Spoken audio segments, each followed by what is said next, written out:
qui, elle aussi, travaille à l'hôpital américain et a un exercice aussi en ville. Amina, à toi pour la fin du huis clos.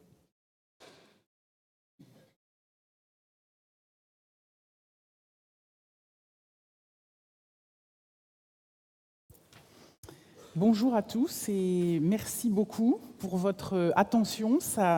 Je trouve que le colloque, pardonnez-moi, a démarré très vite et très haut.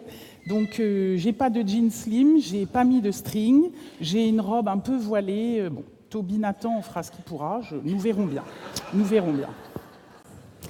Je suis gynécologue obstétricienne et je suis surtout obstétricienne, et c'est sous cet angle-là que je suis venue communiquer aujourd'hui autour probablement à mon avis, quelque chose qui ne devrait plus faire question et qui devrait, comme l'a dit Frédéric, penduler une façon de nous réinventer.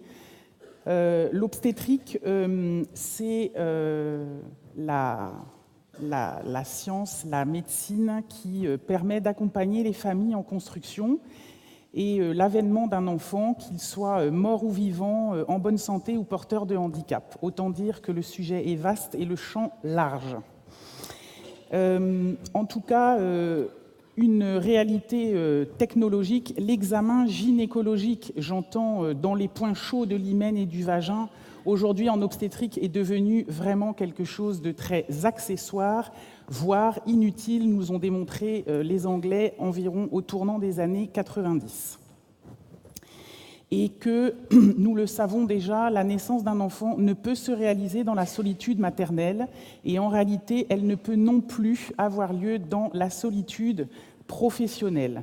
J'entends par là que le tête-à-tête qui était, on va dire, l'alpha et l'oméga de la consultation obstétricale, et qui le reste est probablement, avec une sage-femme ou un obstétricien, est probablement en train de se revisiter, mais que cela nous oblige évidemment à revoir la façon que nous avons de communiquer entre nous, les professionnels convoqués dans ce suivi de grossesse, et avec les femmes et les couples qui nous confient le suivi de la grossesse pour l'avènement de leur enfant.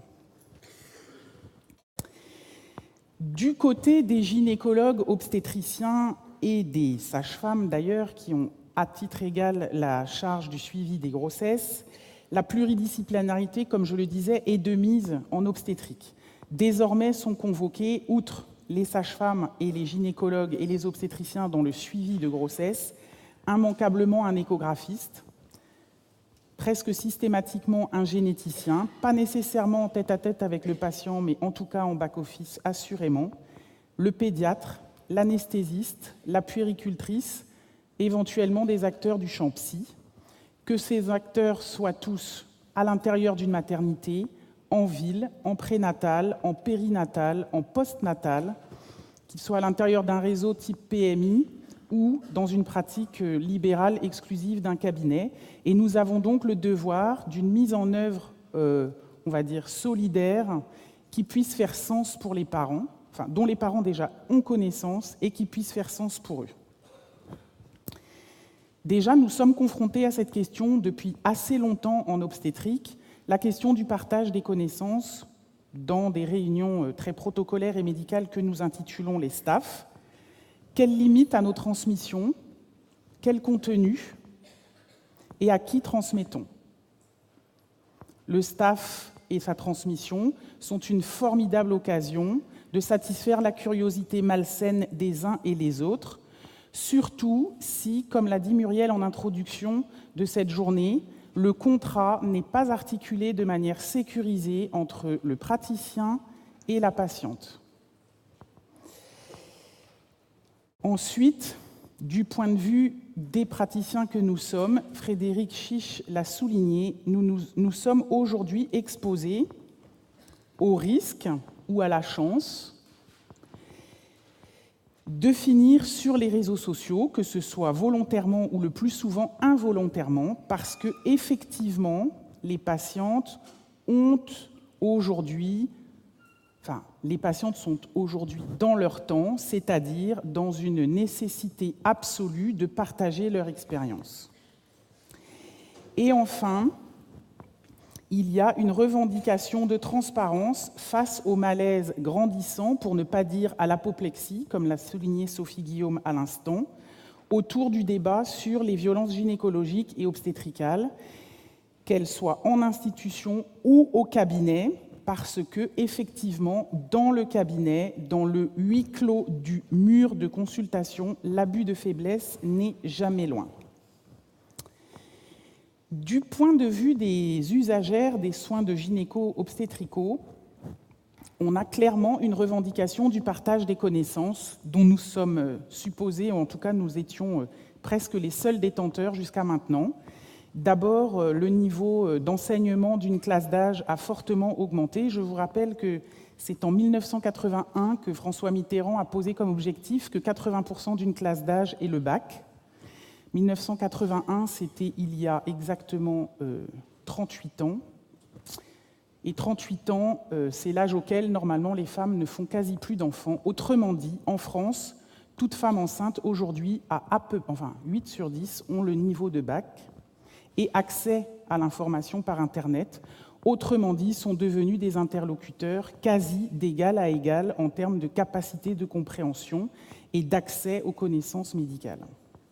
Il va s'agir donc pour nous de transformer la façon que nous avons de nous adresser aux usagers de la santé, qui sont devenus, à mon sens, de véritables partenaires du soin et non plus des patientes, pour faire court, couchées sur le dos, les cuisses écartées et à poil.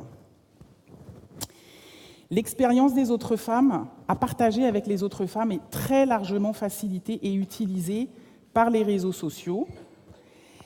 Et d'autre part, la présence des associations d'usagères vient également penduler la façon dont nous allons pouvoir prodiguer les soins et lier un contrat de confiance avec ceux qui nous confient le suivi de leur grossesse.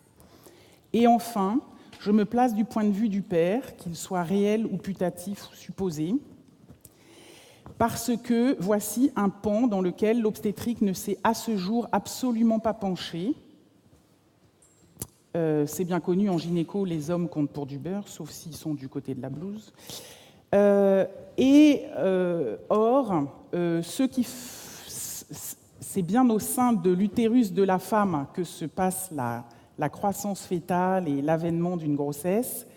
Pour autant, le père est bien partie prenante et que nous sommes là à mon avis, dans un carrefour assez compliqué, en particulier beaucoup revendiqué par nous, les femmes. Je me mets volontairement dans ce groupe, au sujet du fait que nous voulons absolument que les pères puissent être partie prenante dans l'éducation et, on va dire, l'avènement de ces petits-enfants à devenir des adultes ancrés en ce monde. Et qu'en même temps que nous avons cette exigence, nous continuons le paradoxe de vouloir rester des détentrices relativement uniques et solitaires quant à la façon dont cet enfant va survenir à l'intérieur de notre corps. Et c'est bien là le paradoxe. Les lois de bioéthique aujourd'hui en France nous imposent que la seule patiente est la femme, le fœtus n'a pas d'exigence légale et le père compte pour du beurre puisqu'il est un tiers. Nous avons donc le devoir de réaliser tous les examens et toutes les demandes du moment que la patiente en a compris les enjeux, reçu un éclairage et y a consenti. Que faire des consultations autour des demandes d'interruption médicale de grossesse avec des parents discordants? En quoi le droit du père est respecté? Aujourd'hui, en rien. Comment partager ce respect entre les deux parents si on ne souhaite pas que la femme, elle, soit bafouée de ses droits? Il en est de même pour les découvertes de maladies sexuellement transmissibles, où nous avons des demandes qui ne sont pas exceptionnelles de patientes nous demandant de cacher à la connaissance de leur conjoint une hépatite B, une hépatite C ou un sida. Qu'en est-il des femmes qui se savent porteuses d'anomalies génétiques qu'elles veulent sciemment cacher à leur conjoint? Qu'en est-il des IVG, en particulier dans la suite des parcours de fécondation in vitro? Je ne fais pas du tout de prise en charge d'infertilité, mais je reçois de toute évidence des patientes qui peuvent me le dire ou pas, à l'issue d'un parcours de fécondation in vitro, venant demander des IVG. voire des couples qui se pointent en consultation après que j'ai vu la femme seule pour 2 ou 3 IVG avec un mari éploré me demandant l'impossible pour la prise en charge des fausses couches à répétition de son épouse. Bien entendu, la question de l'adultère. Docteur, faites-moi vite l'écho, s'il vous plaît, et dites-moi la date de début de grossesse. Pour ceux qui ne sont pas familiers de l'échographie obstétricale, la date de début de grossesse est donnée plus ou moins 4 jours, et il n'est pas du tout exceptionnel que la patiente vous dise « Oui, mais alors, est-ce que c'était plutôt du 12 août ou du 16 août ?» Ce à quoi je réponds: vous choisissez à quelle date vous aurez fait cet enfant et vous vous en tiendrez là.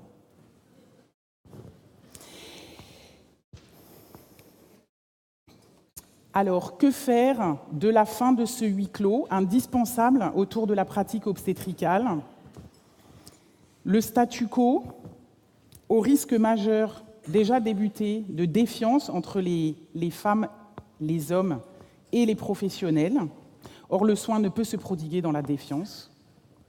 Ou évoluer avec les nécessaires besoins des usagers, y coller le plus possible, au risque de ne pas respecter un certain nombre de principes éthiques, en particulier ceux qui nous auront biberonnés le temps d'une formation. Je vous remercie pour votre attention.